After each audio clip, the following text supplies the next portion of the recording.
Pour les élèves de la première année sciences maths et première année sciences X, dans cette séance, on va traiter un exercice d'application qui concerne l'étude d'énergie cinétique, potentielle et mécanique. On considère un corps solide S de masse petite m égale à 0,65 kg peut se déplacer sur un rail ABCD formé d'une partie AB inclinée d'un angle alpha, d'une partie BC de forme circulaire de rayon petit r est égal à 1,5 m et d'une partie CD rectiligne et horizontale. On prend G est égal à 10 newtons par kilogramme. Petit 1, le mouvement de S sur la partie AB, les frottements sont négligeables. Le solide S part du point A sans vitesse initiale et elle passe par B avec une vitesse VB est égale à 4,3 mètres par seconde. Donc, la première question, 1.1, énoncer le théorème d'énergie cinétique. Donc, on va rappeler l'énoncé du théorème de l'énergie cinétique. Voilà donc, théorème de l'énergie cinétique.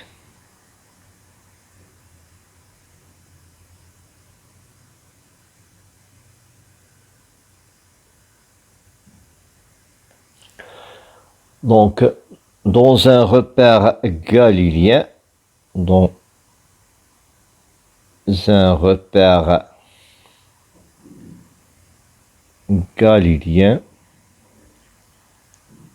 la variation de l'énergie cinétique, la variation de l'énergie cinétique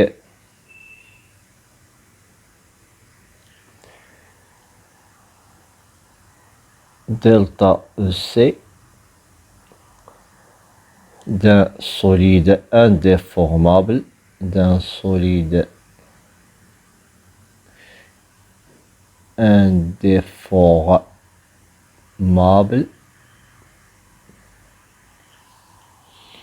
en translation ou rotation,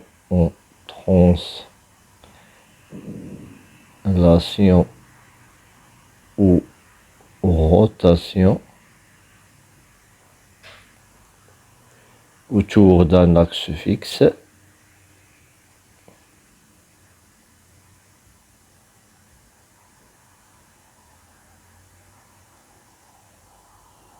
Delta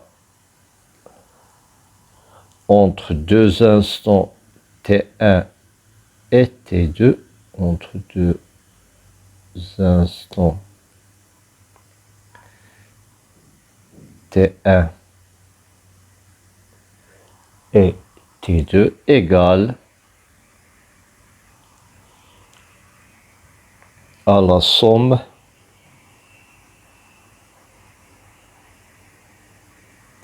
algébrique des travaux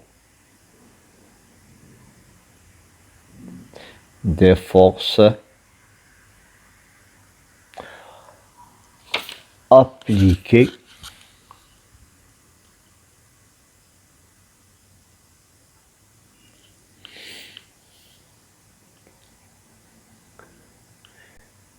sur lui entre ces deux instants. Voilà, c'est le théorème de l'énergie cinétique. On passera maintenant à la question 1.2. Calculer l'énergie cinétique au point A et au point B. En déduire la variation de l'énergie cinétique entre A et B. Donc 1, 2, l'énergie cinétique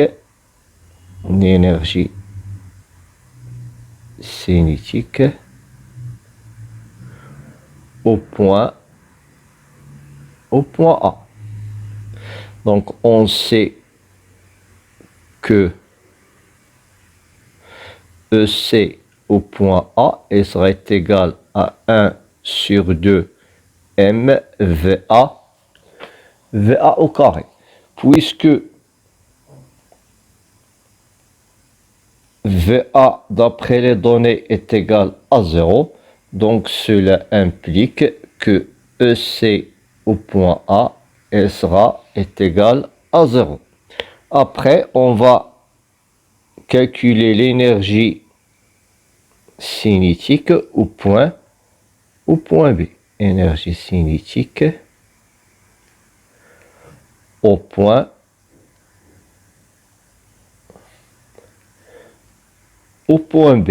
Donc ECB serait égal à 1 sur 2 MVB au carré,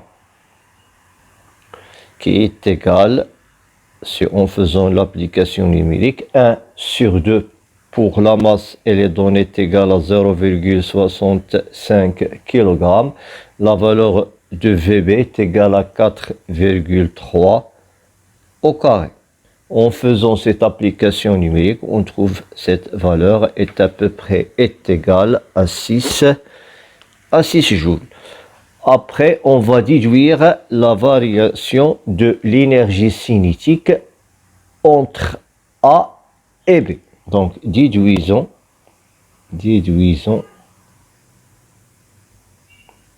la variation de l'énergie cinétique entre les points A et B. Donc, delta EC serait égal à EC au point B moins EC au point A. Or, on a calculé la valeur de EC au point B qui est égale à 6 joules. EC au point A est égal à 0. Donc, cette variation serait égale à 6 joules. On passera maintenant à la question 1.3 en appliquant le théorème de l'énergie cinétique. Montrer que la distance AB est égale à 1,85 mètres. Donc, on va appliquer le théorème de l'énergie cinétique entre le point A et le point B sur ce plan incliné. Donc, je fais un petit schéma pour 3, 1. Calculons la distance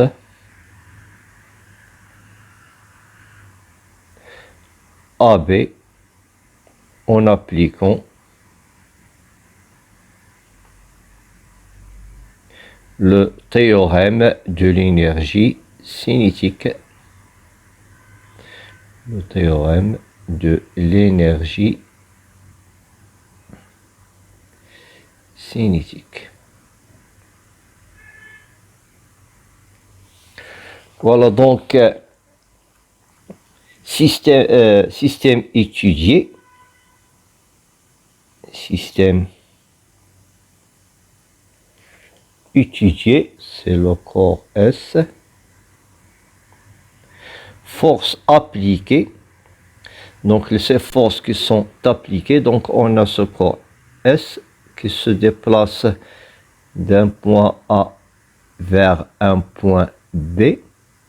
Voilà, ici on a l'angle alpha. Donc les forces qui sont appliquées sur ce corps S seront GP, son poids,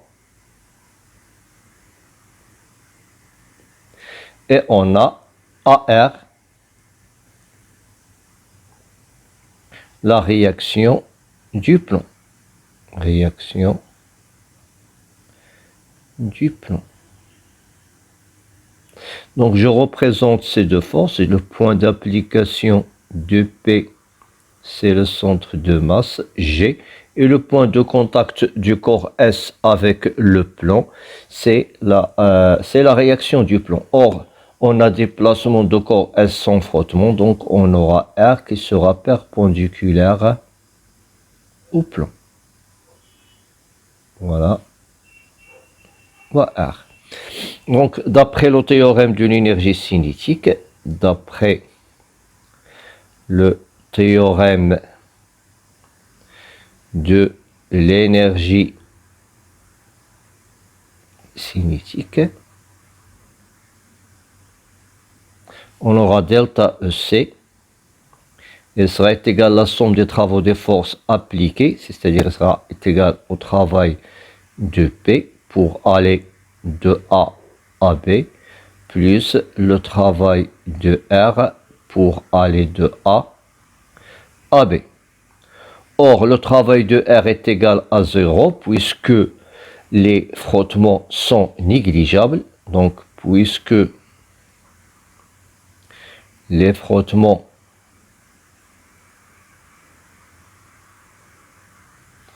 sont négligeables,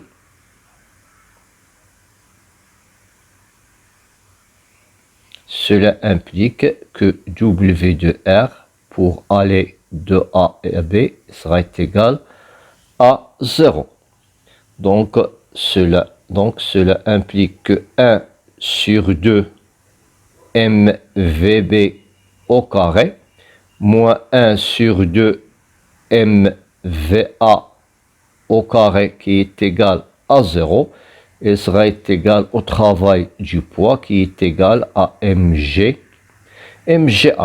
Donc h c'est l'altitude entre le point A et le point B. Donc ici on aura le h. Donc on va déterminer ici le h géométriquement. Sinus de alpha est égal au côté opposé h sur l'hypoténuse AB. Donc h sera égal à AB fois sinus alpha, donc est égal à mg AB sinus alpha. Donc je peux simplifier le m avec le m, donc je trouve que Vb au carré sera égal à Vb au carré sera égal à 2 G AB sinus alpha. Donc cela implique que AB, donc on aura la valeur de AB qui est égale à Vb au carré sur 2 G sinus alpha. Donc application numérique, AB sera égal. Donc Vb au carré, on a la valeur de Vb qui est égale à 4,3 au carré sur 2 fois 10 sinus de alpha est égal à 1 sur 2. On simplifie le 2 avec le 2. En faisant cette application numérique, je trouve que AB est à peu près égal à 1,85 mètres. Maintenant, on va passer à la question suivante, ou bien la partie suivante. Donc, on va travailler maintenant sur la partie BC, qui représente un arc de cercle de rayon petit r. Donc, le mouvement de S sur la partie BC. Toujours, les frottements sont négligeables. Le solide S aborde la piste BC et arrive au point C avec la vitesse Vc. On prend le plan horizontal passant par le point C et D comme état de référence de l'énergie potentielle.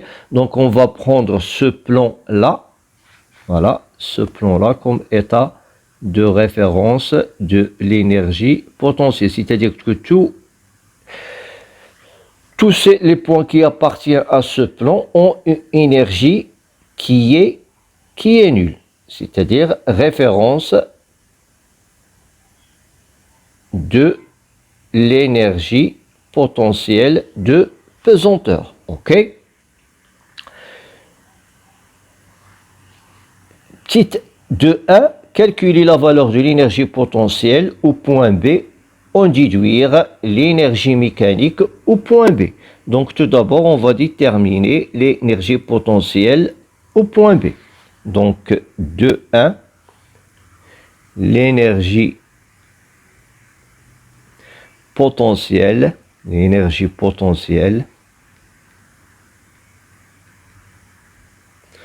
au point B. On sait que, d'après la définition de l'énergie potentielle, on sait que EPP est égal à mgz plus une constante. Cette constante, on la détermine à partir de l'état de référence. Donc, je choisis un axe au Z de telle sorte que l'origine de cet axe, voilà l'axe au Z, de telle sorte que l'origine de cet axe coïncide avec l'état de référence. Donc, on aura EPP est égal à 0 si Z est égal à 0. Donc, on a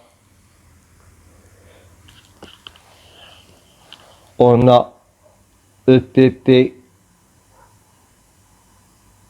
est égal à 0 si Z est égal à 0. C'est-à-dire, je remplace EPP par 0 est égal à mg fois 0, c'est 0, plus la constante. Donc, cela va nous donner que cette constante elle sera égale à 0, d'où l'expression de l'énergie potentielle, elle sera égale à mg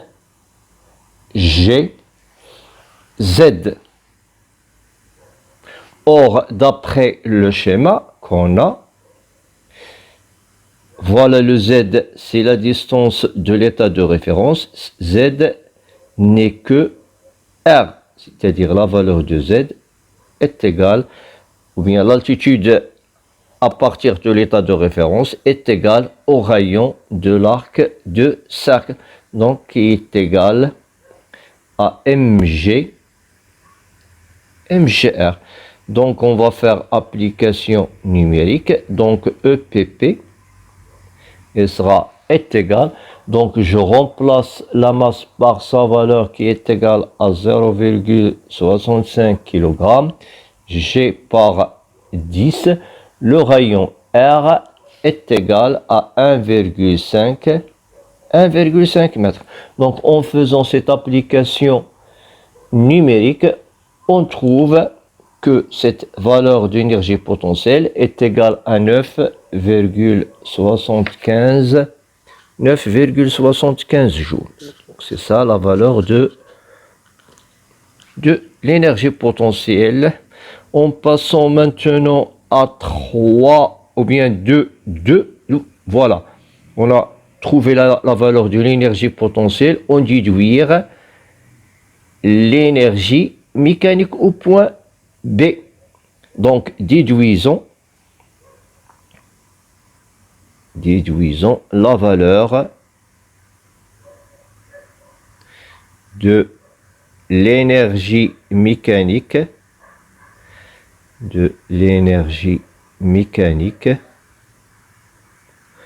au point B. On sait que d'après la définition de l'énergie mécanique, que l'énergie mécanique au point B n'est que la somme de l'énergie cinétique au point B plus l'énergie potentielle de pesanteur au point B. Or, on a la valeur de l'énergie cinétique au point B, c'est déjà calculé, est égal à 6 joules, plus la valeur de l'énergie potentielle au point B, qui est égale à 9,75 75 joules. Donc en faisant cette somme, on trouve la valeur est égale à 15,75 joules. Donc la valeur de l'énergie mécanique, c'est 15,75 joules. En passant maintenant à la question 2, en appliquant la conservation de l'énergie mécanique entre B et C, trouver la valeur de l'énergie cinétique au point C.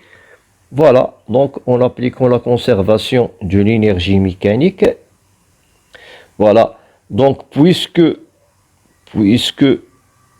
les frottements sont négligeables, puisque les frottements sur la partie BC est négligeable,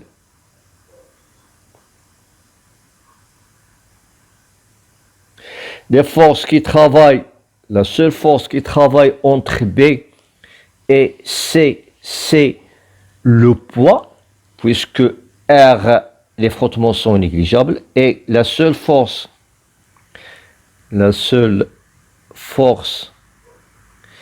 qui travaille entre B et C, c'est le poids. Or, on sait que le travail du poids ne dépend que de l'état initial et l'état final, c'est-à-dire que le poids est une force conservative et que le poids est une force conservative,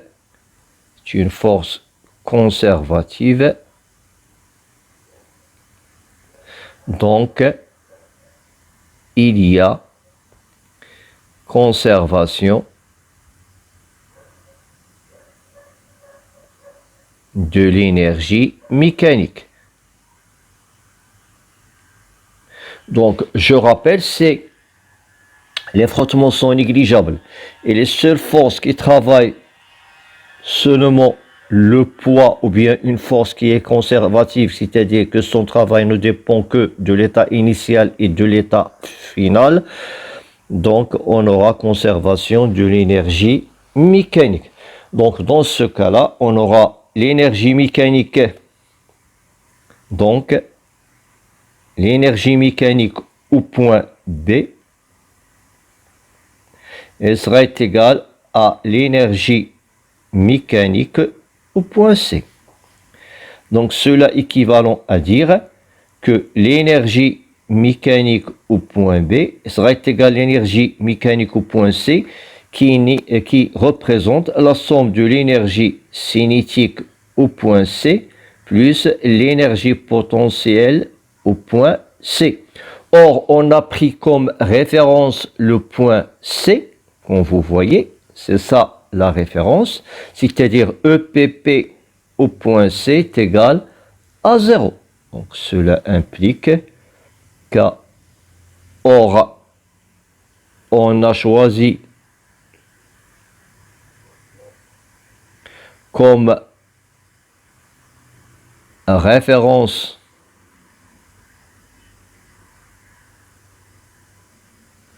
d'énergie potentielle, comme référence d'énergie potentielle, le plan horizontal,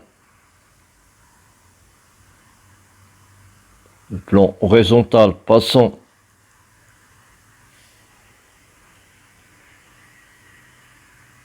par C. Donc cela implique que EPP de C est égal à 0, d'où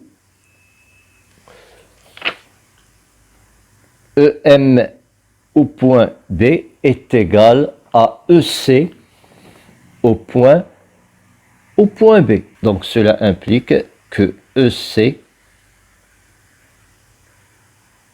au point C sera égal à la valeur de l'énergie mécanique qui est déjà calculée, qui est égale à 15,75 joules.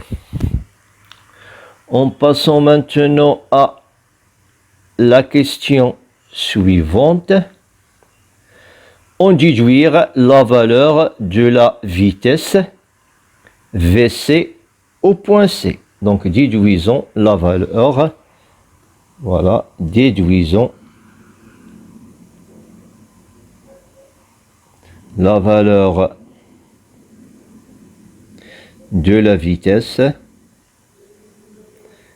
au point C. En déduisant la valeur de la vitesse au point C, EC est égal à EM au point B. Donc cela implique que 1 sur 2 MVC au carré est égal à EM au point B. Donc cela implique que VC sera égal à 2 EM au point B sur M, la racine en faisant l'application numérique. Donc application numérique pour trouver la valeur de VC est égal à la racine de 2 fois 15,75 divisé par 0,65. Donc cette valeur sera à peu près égale à 6,96 mètres par seconde. On passera maintenant à la dernière question. Donc dans cette dernière question, voilà, le solide S aborde la piste CD. Donc cette piste qui est horizontale, la piste CD, s'arrête au point D, c'est-à-dire sa vitesse au point D sera nulle avec un frottement équivalent à une force horizontale d'intensité petite f est égale à 2,6 newtons, constante et de sens opposé. En appliquant le théorème de l'énergie cinétique entre C et D, montrer que CD a cette expression et on va calculer sa valeur. Voilà, donc déterminons la valeur, déterminons la valeur de la distance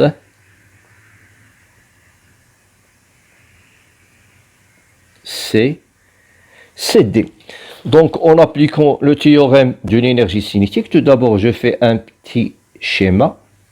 Donc j'ai ici le point C, le point D, le corps S. Donc système étudié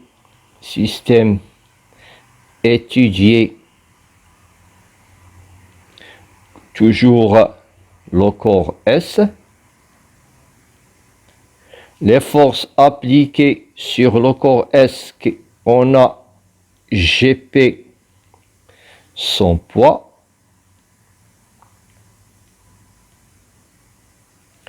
Et on a A'R, la réaction du plan. Ok, donc je représente ces forces-là. Voilà, on a ici le poids qui est appliqué sur le centre de masse G. Et on a, puisque les frottements sont négligeables, ici j'ai le point A'. Et je représente R. Donc R, il a deux composantes. Il a une composante normale qui est Rn. Et il a une composante tangentielle qui est RT, ou bien la force de frottement, petite f. Donc on a grand R, il sera égal à Rn, plus petite f.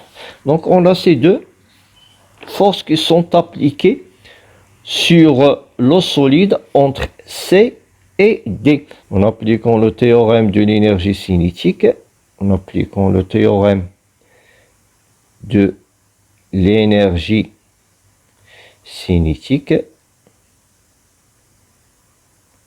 Donc, on aura delta EC qui est égal au travail de R pour aller de C à D, plus le travail de P pour aller de C à D.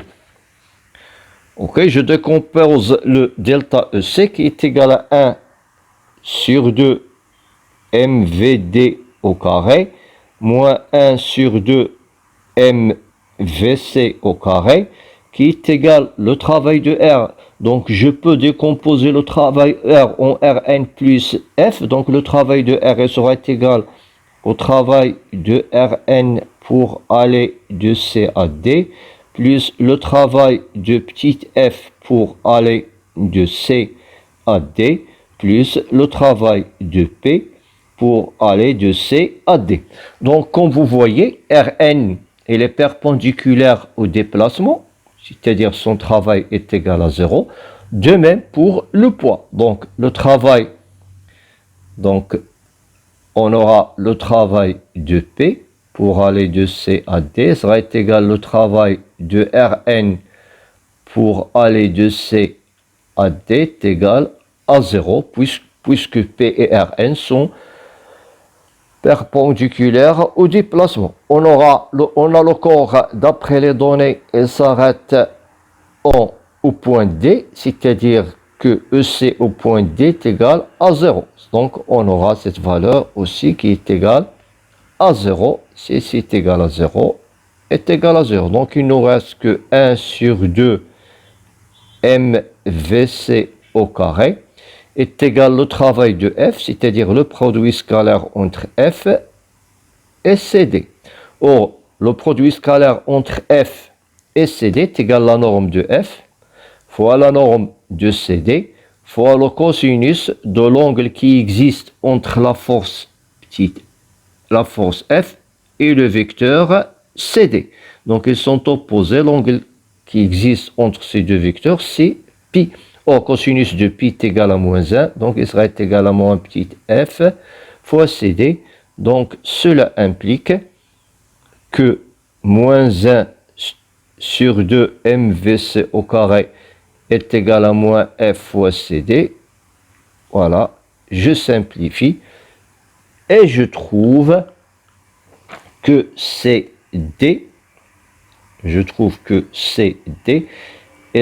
est égal à MVC au carré sur 2F. Donc voilà, cette expression, elle est démontrée. On va faire l'application numérique. Donc application numérique, CD est égal, pour le petit m est égal à 0,65 kg. VC, on a déjà calculé, est égal à 6,96 au carré sur 2 fois la valeur de f, elle est donnée 2,6. Donc, en faisant cette application numérique, on trouve que cette distance est à peu près égale à 6,055 mètres. Donc, on arrête cette correction ici et merci de votre attention.